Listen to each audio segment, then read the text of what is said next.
Hi, I am Tony Russo, and this is Brief Introduction from Kates-Boylston, where we talk to people in the funeral industry about what they do and why they do it.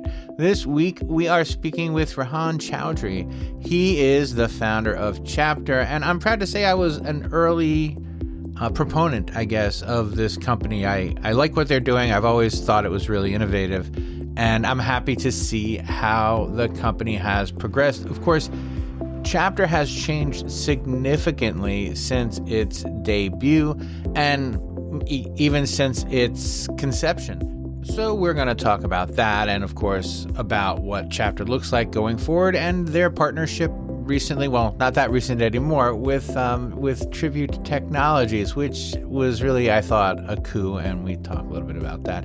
As always, please subscribe wherever you're listening now. If you have any suggestions about the show, about people you'd like to see on the show, about things that you'd like to see covered either here or in Funeral Service Insider, the newsletter, just reach out.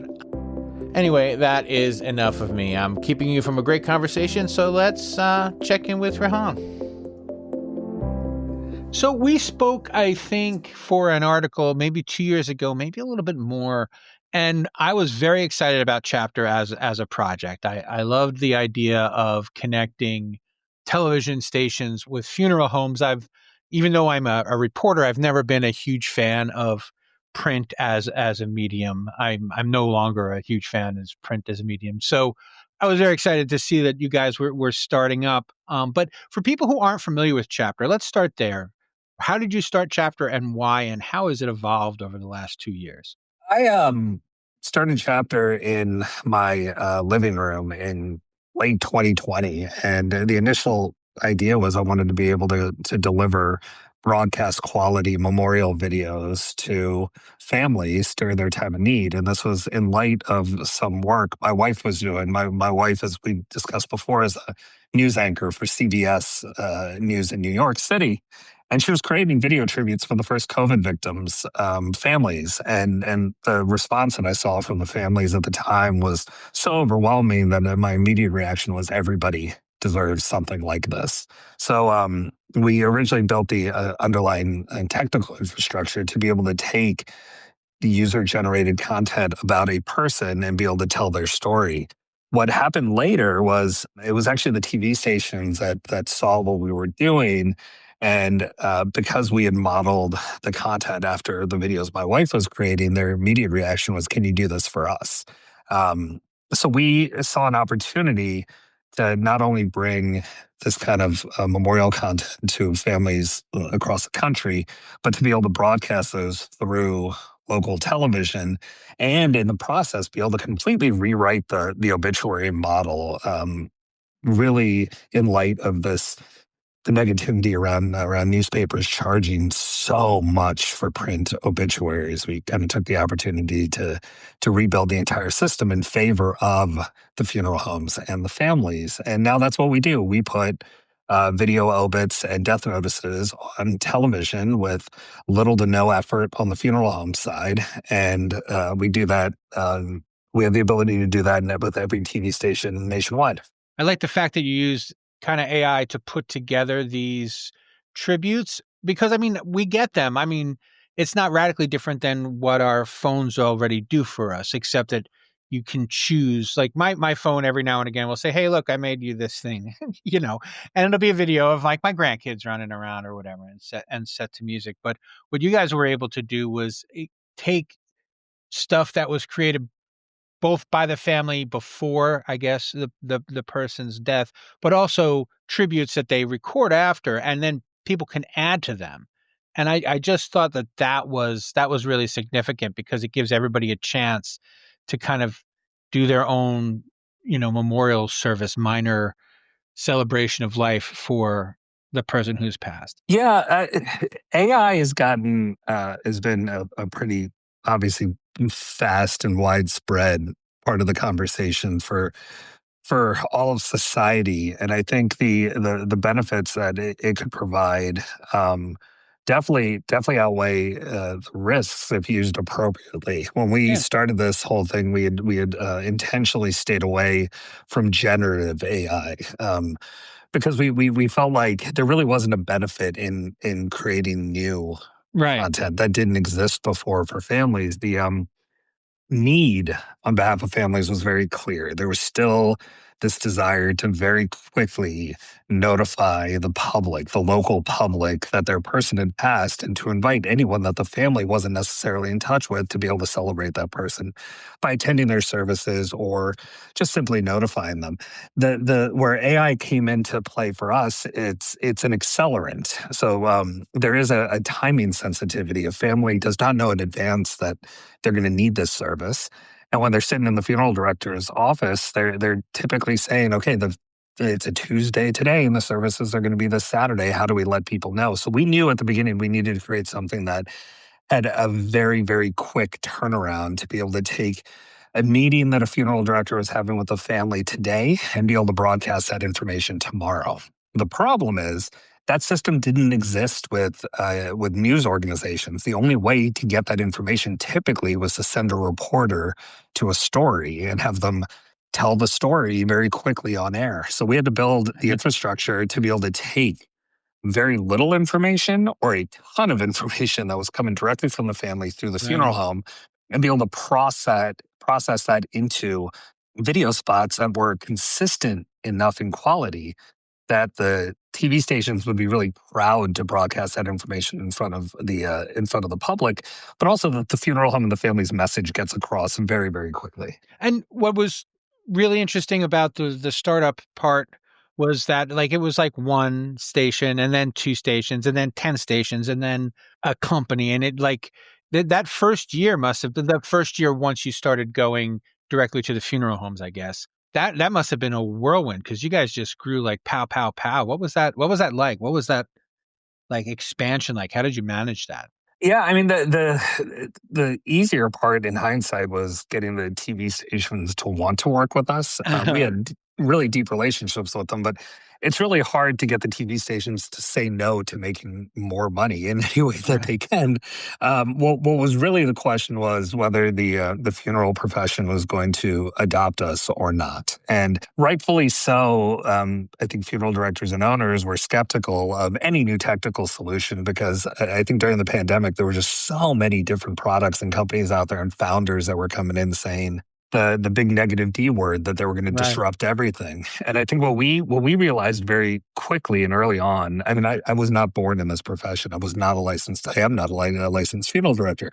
But what I realized day one was how critically important the role of the funeral director plays in the local community and how important this information was to get across. So what we built into our culture from day one was that our customer is the funeral director and our attention is on them and their business and their support of the family.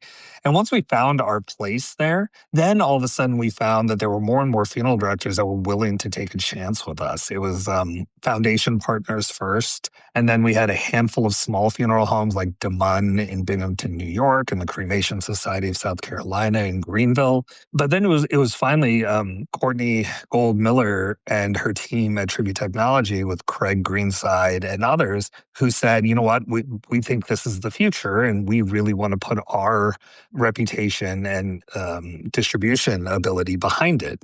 And then all of a sudden, Tony, it was like a dam breaking in a very positive way. We started becoming accepted as a part of the profession, and I think that's the most humbling and exciting thing that has existed is that we can now walk into a funeral director's office and they know to trust us, and we don't take that lightly. The Tribute Tech was a huge deal. I remember when that was announced because they do have this reputation already for being a tech forward company that funeral homes trust. So getting that endorsement was huge, I think. Yeah, it really was everything. I mean, we're not the type of people over here at the chapter who like to run around and say we did everything because Right. we didn't. We had some really, really influential and important people in the TV industry vouch for us early on when they didn't have to, and then the same thing happened with Tribute Tech and a whole bunch of funeral home partners that worked with us very early. But I think what's made this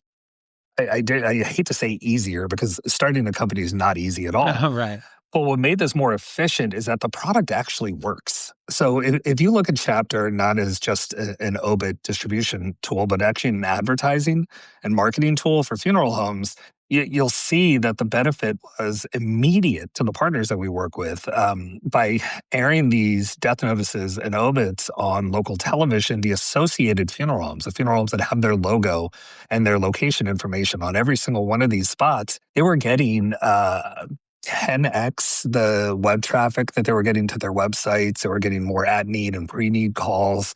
They were getting more general goodwill outreach by community members, making phone calls, stopping them in grocery stores, saying thank you for doing this. I don't think anyone really realized how important the death notice and obits distribution process was, because we've been hearing for a number of years that print obits were declining rapidly. So I think the assumption was the public just doesn't want it anymore and they were going to rely on Facebook.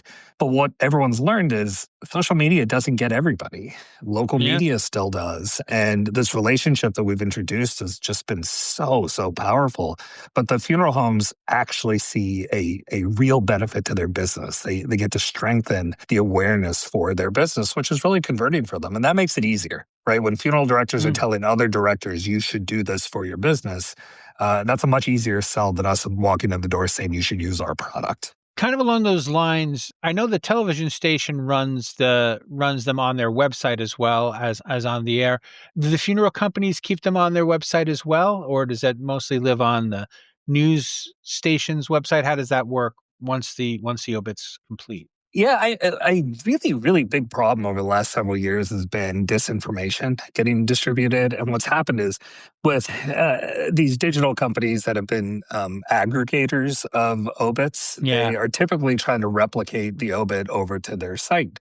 I'm not going to name the companies, but we know them. If you go to their website, you're going to see what is supposed to be the same obit that is listed on the funeral home page. But telephone tag doesn't work. The information gets outdated. They get it wrong. The dates are wrong. The locations are wrong. And that causes a really negative ripple effect to the family and to the home. So what we did was we prioritized the funeral home not only as the business relationship, but also the source of truth.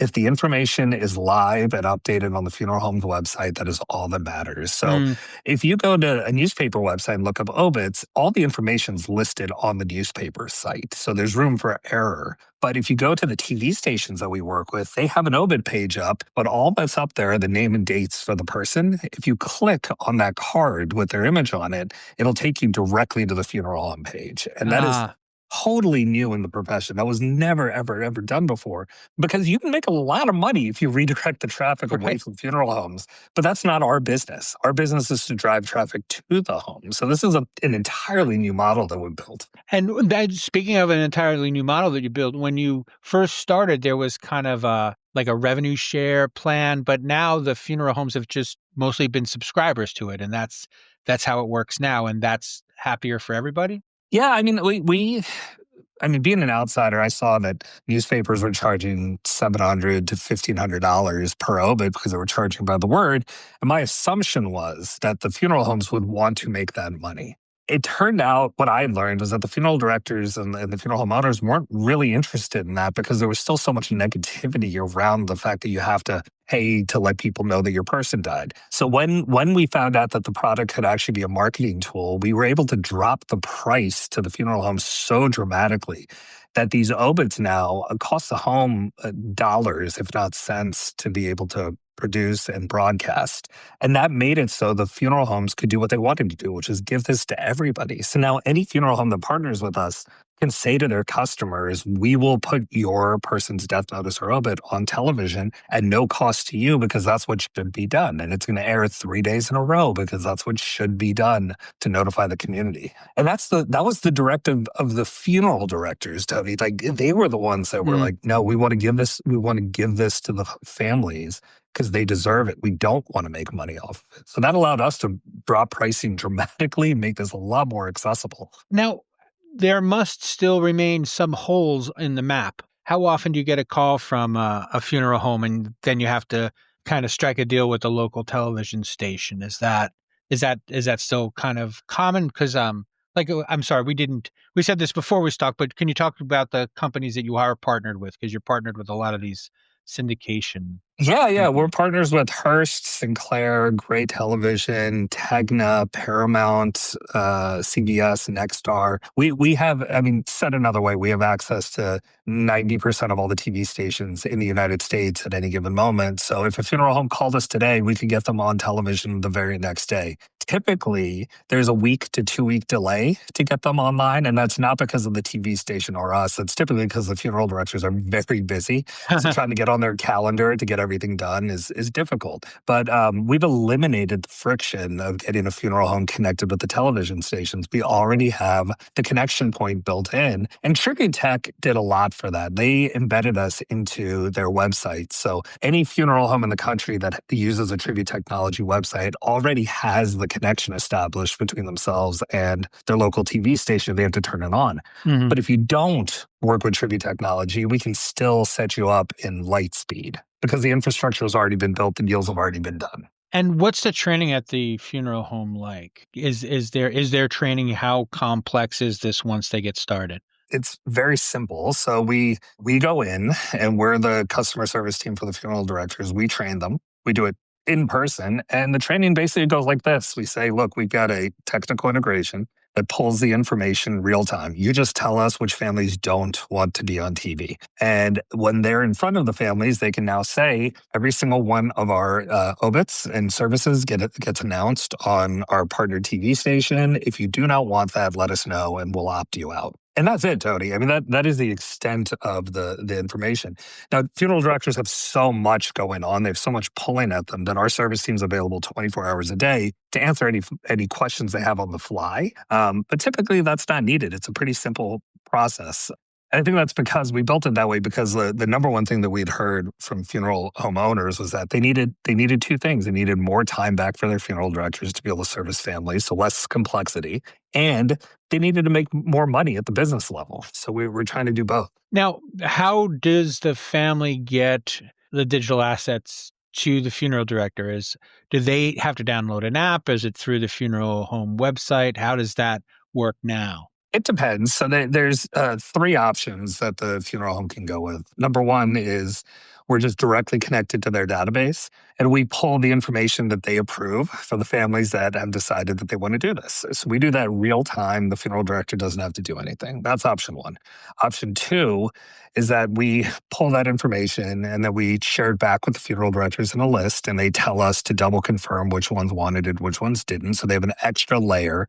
And then the third option is if the funeral directors want to submit it to us, we have a really simple form that they can just add the information to and send it over. That's only if they want to. If they want to make it as completely hands off as they can, we can do that. We can just pull it real time. There's still a video and photo part of it though, right? That's I guess what I was asking. How does the family get the photos to you? Do they go through the funeral director or do they just upload it someplace simpler? Yeah, so the basic death notice that we publish has a photo of the person, their name, their date of birth, date of passing, and the upcoming service information. That baseline package of content, the I funeral see. director is already inputting into their system when they meet the family. So the beauty of this is 99% of the content that we need to run a baseline death notice, we already have, and the funeral directors already have without having to ask for anything new. Now, if the family wants a slideshow or a long form video or a longer form narrative, then they would just submit it directly to the funeral director via a link.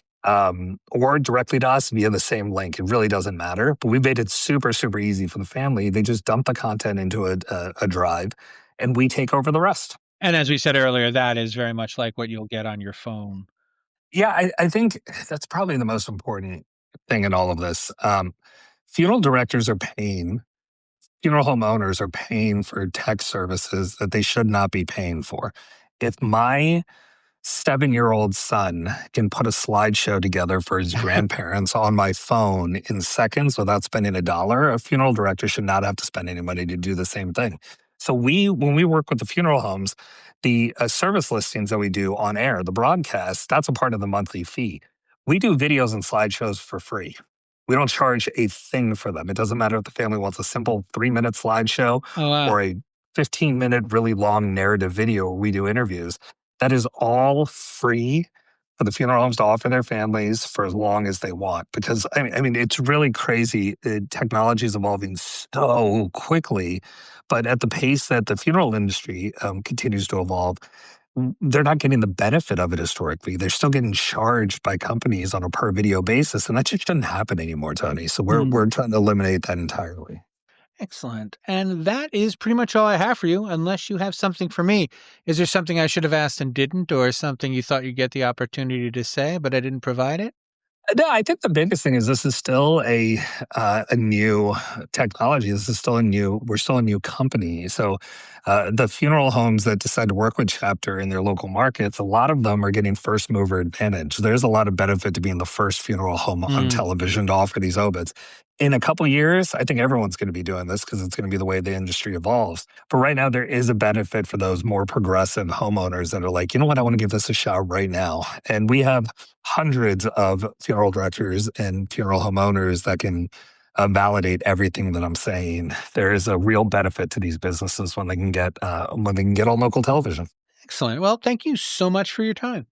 Thank you for everything, Tony. See, I told you it'd be a fun conversation. Very cool how they have changed to, or adapted, I guess, to meet the demands that were not quite as they expected. So thanks so much to Rehan for coming over and chatting. And that will do us for this episode.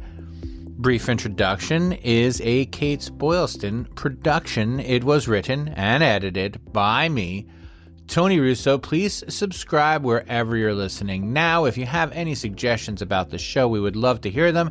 Just send them on over to me, and you can find contact information for me in the show notes. You can also discover me over on LinkedIn. I'm pretty easy to find. I'm the Tony Russo that posts about funeral type stuff. And that'll do us. Have a great Thanksgiving. This show originally aired, or is originally airing, on November 26th. So you're hopefully on your way someplace cool or waiting for some cool people to enjoy the holiday. And that's where I'm going. So I'm going to get out of here, and we will see you next time on Brief Introduction.